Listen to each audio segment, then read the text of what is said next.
Bismillahirrahmanirrahim. Assalamualaikum warahmatullahi wabarakatuh. Baik teman-teman, pada kesempatan kali ini kita coba bahas sedikit tentang penulisan soal asesmen madrasah 2023 yang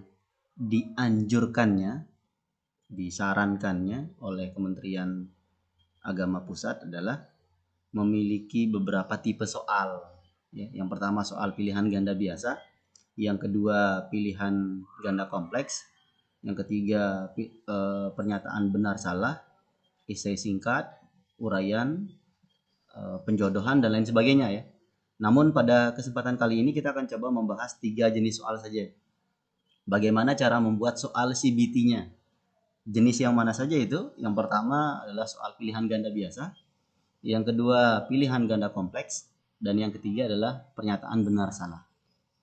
Oke, kita konfirmasi dulu ini capcut ini kita install supaya nanti gampang untuk kita edit videonya, sehingga nanti tutorial ini bisa nyampe ke teman-teman. Baik teman-teman, kita mulai. Kita buka file template soalnya tentunya. Begitu teman-teman buka, sekali lagi jangan lupa klik enable editing. Nah, jadi kuning di sini biasanya ya. Kalau teman-teman sudah mengklik enable editing, maka dia akan sedikit berbeda tampilannya. Oke. Nah, kita minimize dulu. Nah, kira-kira seperti inilah. Ini Office seri terbaru. Kalau Office seri lama nanti teman-teman boleh diskusi di kolom komentar seperti apa tampilannya, apa kegagalannya, apa kendalanya ya. Mudah-mudahan kami bisa berikan solusi. Yang pertama, tentu teman-teman perlu menulis mapelnya ya. Ganti dulu mapelnya di sini. Mapel bebas. Nanti tergantung namanya ya, IPA kayak apa kayak gitu. Kemudian yang pertama saya ingin contohkan untuk soal biasa ya. Untuk soal pilihan ganda biasa itu ya tentu biasa saja soalnya. Contoh 2 tambah 2 sama dengan titik gitu ya. Itu biasalah. Sini 1, 2, 3, 4 pada pilihan gandanya. Opsi E biarkan saja kosong gitu ya. Soal nomor 2 masih kita coba pilihan ganda biasa. Protagonis adalah istilah untuk menyatakan tokoh titik. Ini contoh saja ya. Kenapa 4 titiknya? Ini namanya elipsis ya. Nanti teman-teman bisa cari tahu. Protagonis itu tokoh jahat, tokoh baik. Ini pilihannya gitu ya. Tokoh pengiring, tokoh sampingan. Oke. Ini pilihan ganda biasa. Jadi sederhana saja nulisnya.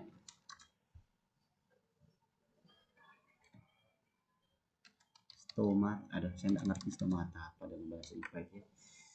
Apa ya yang mudah ya? Nama lain zat hijau daun adalah kromosom klorida, klorofil,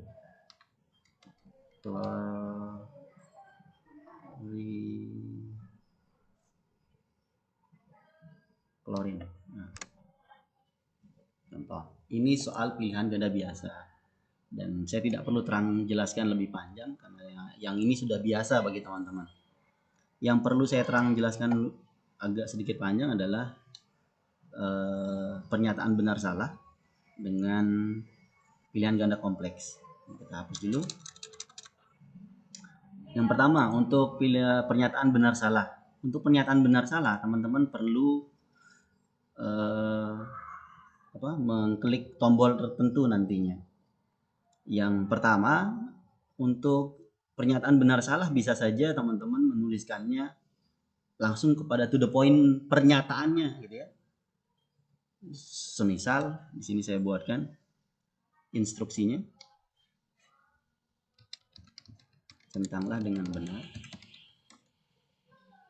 pada bagian B atau S sesuai dengan pernyataan yang ada.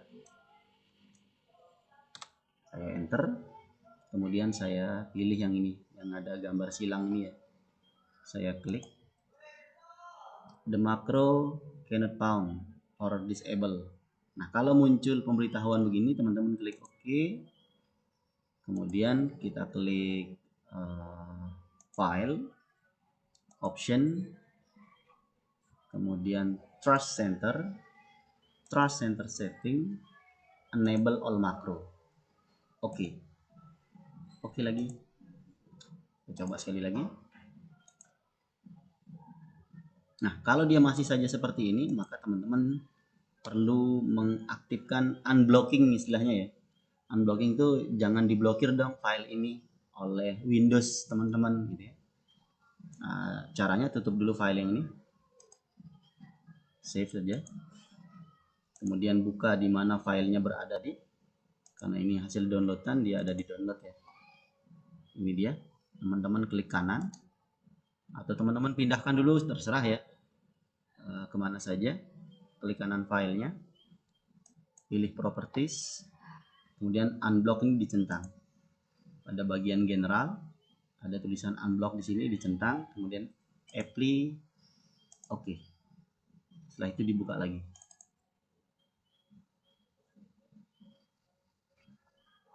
Nah, begitu buka lagi dengan soal yang sudah tersimpan tadi, kita kembali ke soal nomor 4. Saya mau buat pernyataan benar salah gitu ya. Maka silahkan teman-teman taruh kursornya di sini.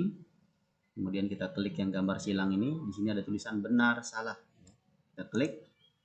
Nah, kemudian akan muncul ini nomor soal. Ingat ya, perhatikan instruksi di kotak dialog yang ini ya. Nomor soal, ini nomor berapa? Nomor 4. Ini kan nomor 4 ya. Maka kita klik nomor 4. Oke. Jumlah pernyataannya ada berapa? Saya mau buat pernyataan benar salah itu ada berapa pernyataan? Misal saja 2. Maka tulis 2. Oke. Nah, maka akan muncul lagi dialog yang ini. Pernyataan 1, apa bunyi pernyataannya? Misalkan cerita kancil adalah contoh teks fabel. Ini pernyataan pertamanya. Ini benar apa salah? Nanti siswa yang tentukan. Klik OK. Karena tadi saya bilang 2 pernyataan, maka akan berlanjut ke pernyataan 2. Saya bilang di sini. Silahkan tulis lagi.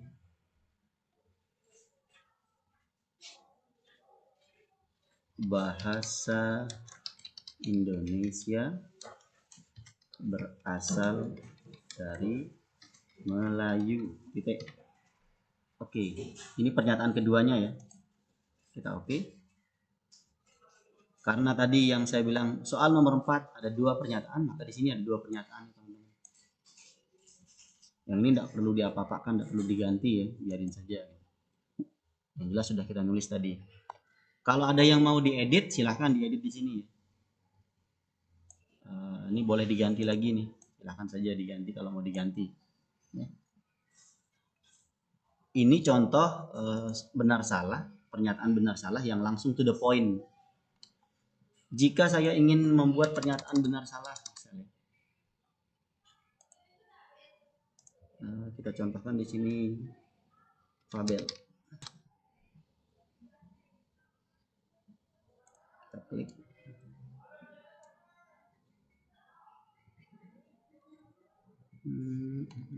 Apa misalnya?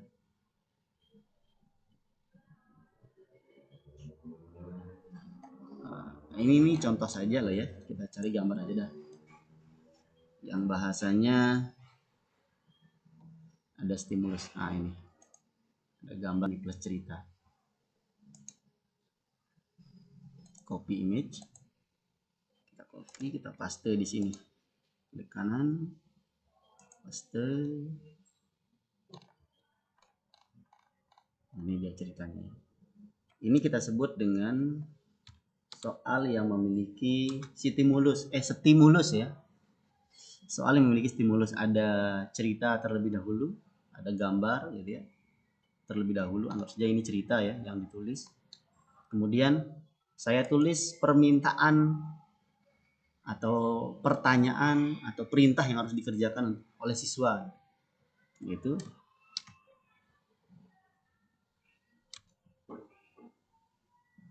Tentukan pernyataan benar atau salah sesuai dengan ilustrasi di atas. Sesuai dengan gambar di atas ya, terserahlah apa bahasa teman-teman ya. Nah, kemudian saya bukan buat pernyataan benar salah di bawahnya. Tapi sekali lagi di sini ada stimulusnya gitu ya. Kalau teman-teman menggunakan gambar, jangan lupa mengubah layoutnya ya. Layout. Desain picture format, Picture format di bagian mana? Positioning, warping text ya. Klik dulu gambarnya, ini gambar tadi yang saya ambil.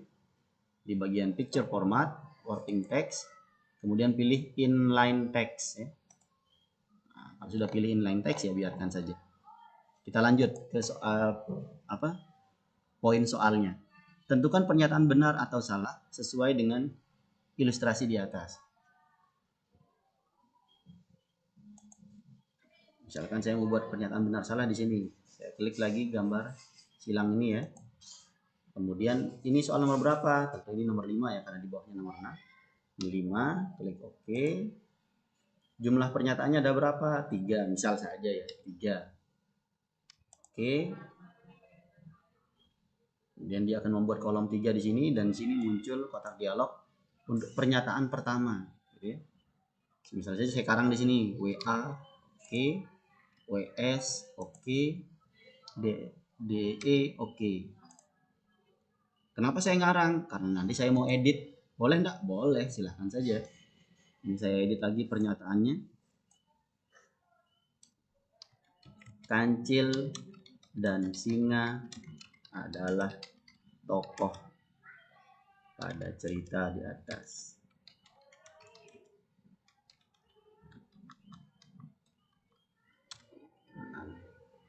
Kemudian pernyataan keduanya.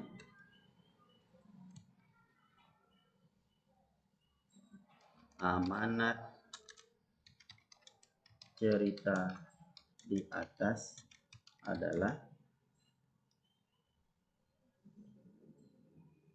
janganlah suka berbohong.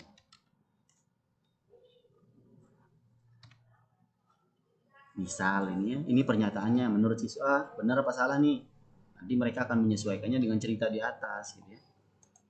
Kemudian pernyataan ketiga apa?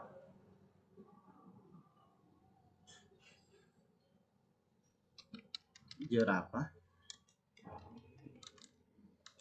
merupakan tokoh antagonis dalam kisah di atas, dalam cerita di atas. Oke, satu bahasanya.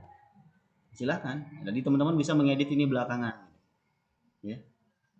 Jadi poinnya saya adalah untuk pernyataan benar salah, teman-teman bisa langsung ke instruksi, atau mau lebih keren lagi supaya siswa lebih bernalar lagi, teman-teman hadirkan stimulus di situ. Gitu.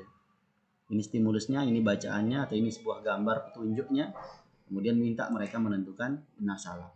Mungkin kalau soal IPS, teman-teman bisa menampilkan gambar lalu lintas, kemudian pernyataannya apa gitu. Silahkan saja, terserah saja. Oke, itu pernyataan benar salah. Nanti mereka tinggal pilih benar atau salah. Kemudian soal nomor 6. Kita pakai untuk contoh soal pilihan ganda kompleks. Saya kira kalau untuk pernyataan benar salah cukup lah. Jadi mau 2 pernyataannya, 3 pernyataannya, 4, 5, 6, 7, 8, 9, 10 pernyataan pun silahkan saja. Tergantung kebutuhannya teman-teman pembuat soal ya. Atau teman-teman mengira bahwa siswa akan mampu menalar ini dalam jangka waktu yang disediakan. Silahkan saja disesuaikan. Kemudian untuk soal nomor 6, di sini saya akan contohkan soal pilihan ganda kompleks ya. Namun sebelum itu saya kasih tahu sedikit, di sini ada tulisan simpan ya, pada pilihan A. B, C, D-nya tidak perlu ada isi ya. Teman-teman kosongkan B, C, D, E-nya. Yang diisi hanya poin A-nya saja untuk soal benar salah. Sama dengan yang di atas juga begitu.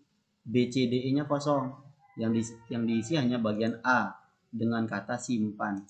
Boleh enggak dengan kata lain? Boleh sih sebenarnya gitu. Tapi sebaiknya teman-teman isi dengan kata simpan. Supaya nanti siswa akan mengklik simpan ini untuk menyimpan jawaban mereka. Seperti apa tampilannya? Besok kita bahas itu ya. Ini cara penulisan soalnya dulu. Oke, soal nomor 6, contoh pilihan ganda kompleks. Sama dengan soal benar salah, untuk soal pilihan ganda kompleks, ini sebenarnya teman-teman bisa langsung to the point kepada esensi dari pernyataannya, ya, ataukah mau ada stimulus dulu gitu. Contoh,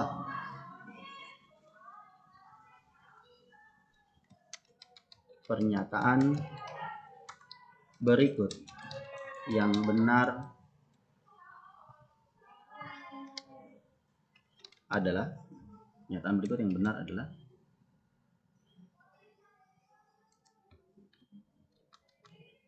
yang benar terkait Pancasila adalah, pernyataan berikut yang benar terkait Pancasila.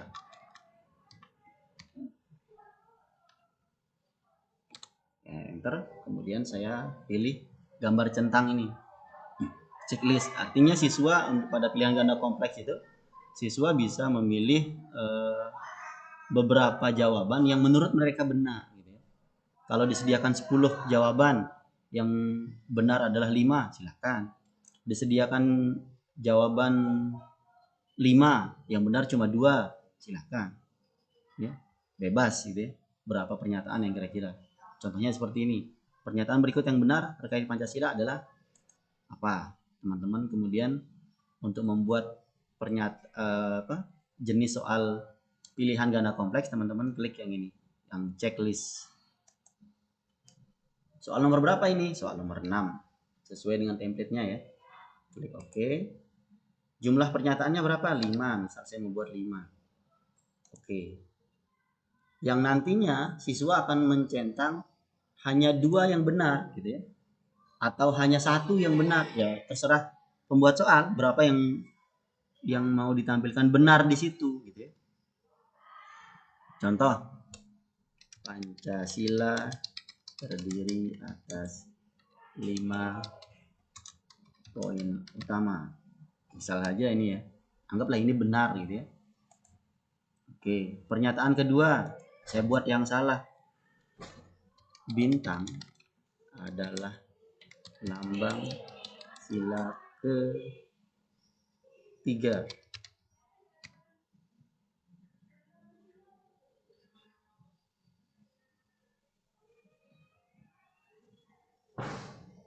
Oke, itu salah misalnya.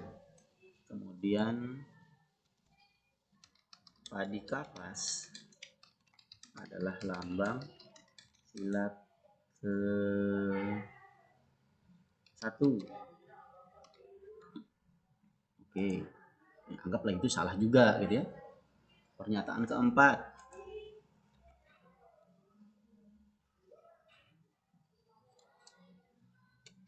Indonesia meyakini, negara Indonesia meyakini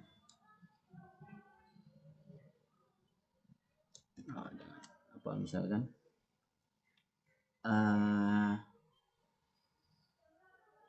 saya karang aja lah ya teman-teman ya. Nanti teman-teman sesuaikan dengan mapelnya sendiri. Misalkan di sini 2 tambah 3 sama dengan 9. Ini kan jelas salah nanti. Artinya siswa tidak akan mencentang ini nantinya gitu. Pernyataan kelima.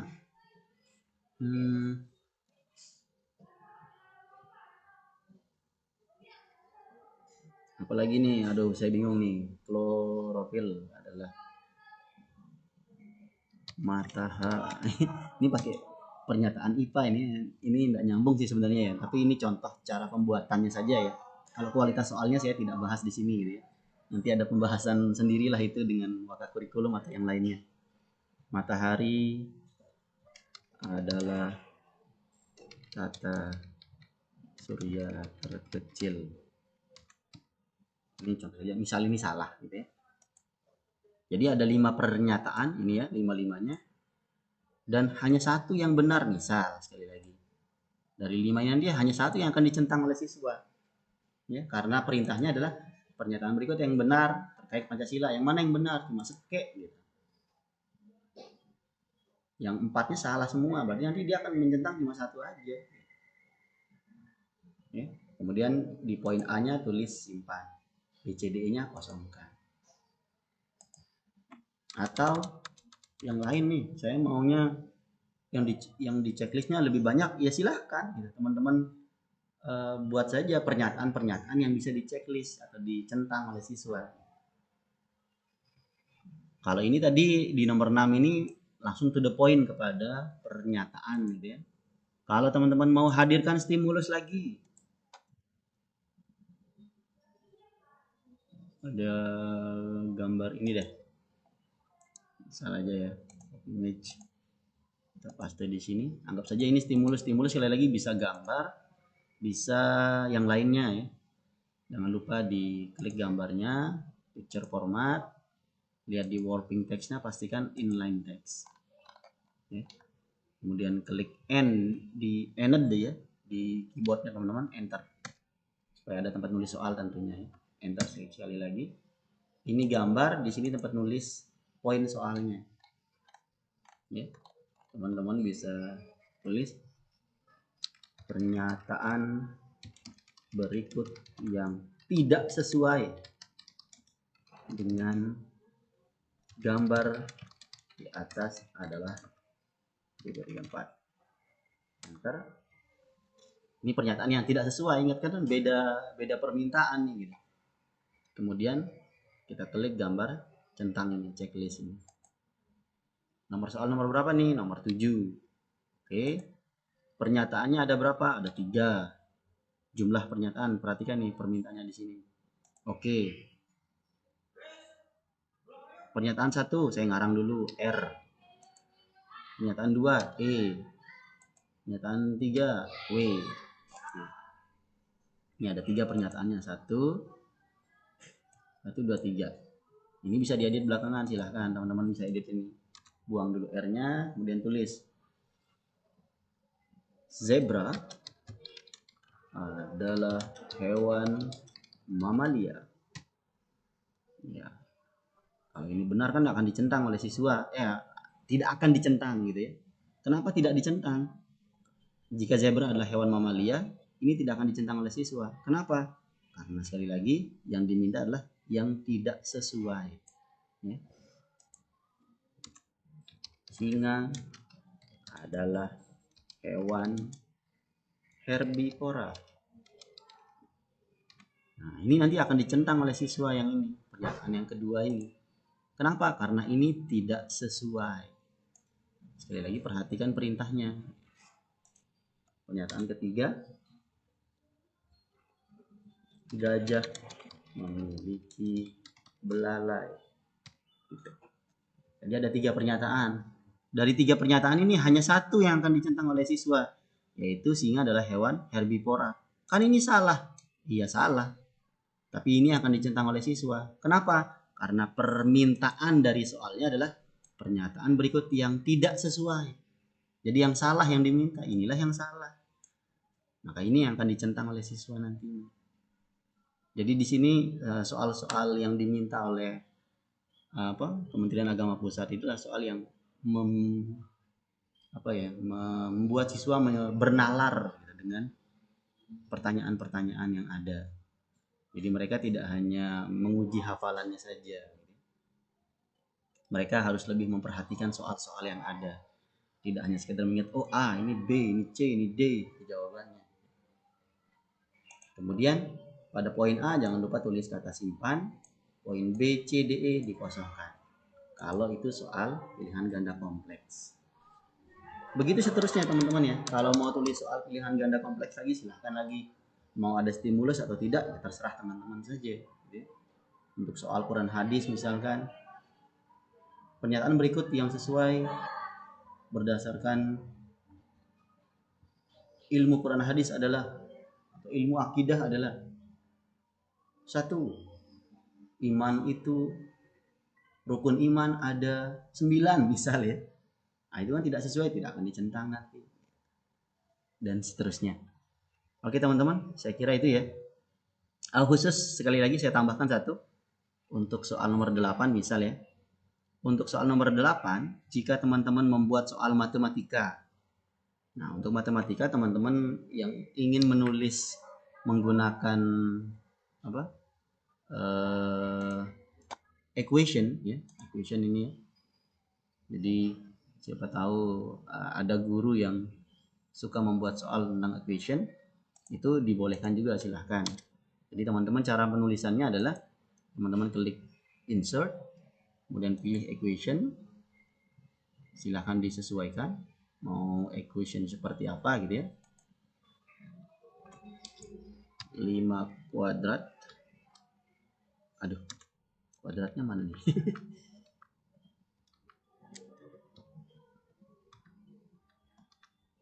5 pangkat 2, kita ulang,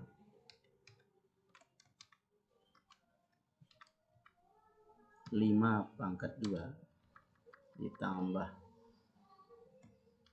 3 pangkat 2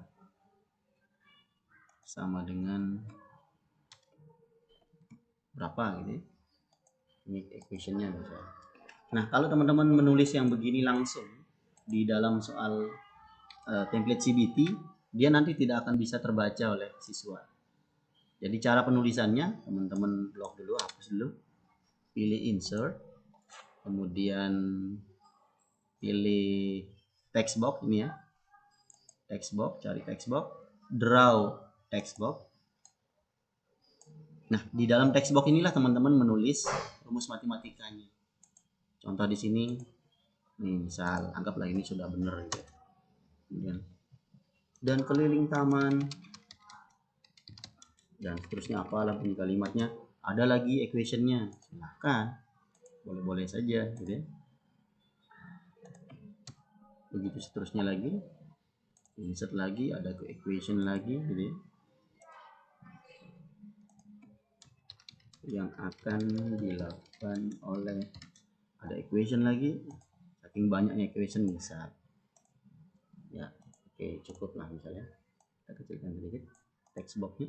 Nah, untuk soal matematika yang menggunakan equation, teman-teman menulis di dalam text box, kemudian copy lah text box ini, Ctrl C, kita klik kanan, boleh ya, mana-mana ya, kita klik kanan text boxnya, kemudian pilih copy, kembali ke template soal di nomor 8 misalkan. Paste biasa saja boleh, atau mau paste sebagai gambar boleh gitu ya. Kalau saya lebih senang Ctrl V saja langsung gitu ya. Ya, kalau dia Ctrl V langsung, dia akan menutup kolom yang lain seperti tadi. Jangan lupa save format gitu ya.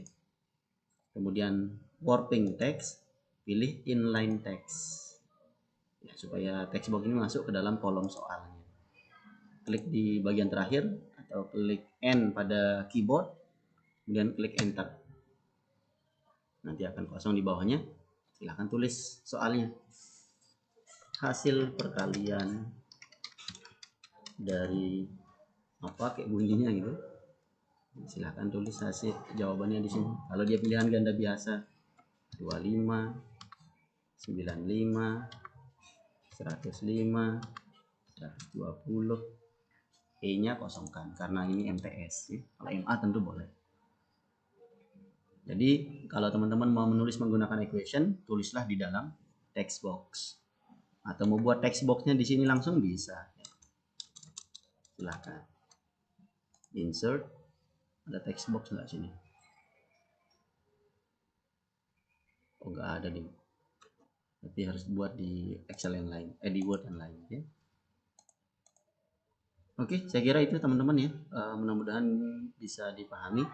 Jika teman-teman merasa ada yang kurang, boleh tinggalkan komentar di kolom komentar tentunya. Nanti kami berusaha untuk menjawabnya. Terima kasih atas perhatiannya. Eh, Namun sebelum saya akhiri dulu, bagaimana jika teman-teman sudah punya format soal yang mau di-copy ke sini? Ya bisa juga, silahkan saja. Pada tutorial berikutnya mungkin saya akan coba saja. Coba jika saya punya bank soal yang kemudian saya mau copy ke sini gitu. Seperti apa? Insya Allah pada pertemuan berikutnya. Demikian dulu. Wabillahi taufiq wal hidayah. Wallahul muwaffiq ila aqwamit thoriq wal hadi ila sabilir rasyad. Assalamualaikum warahmatullahi wabarakatuh.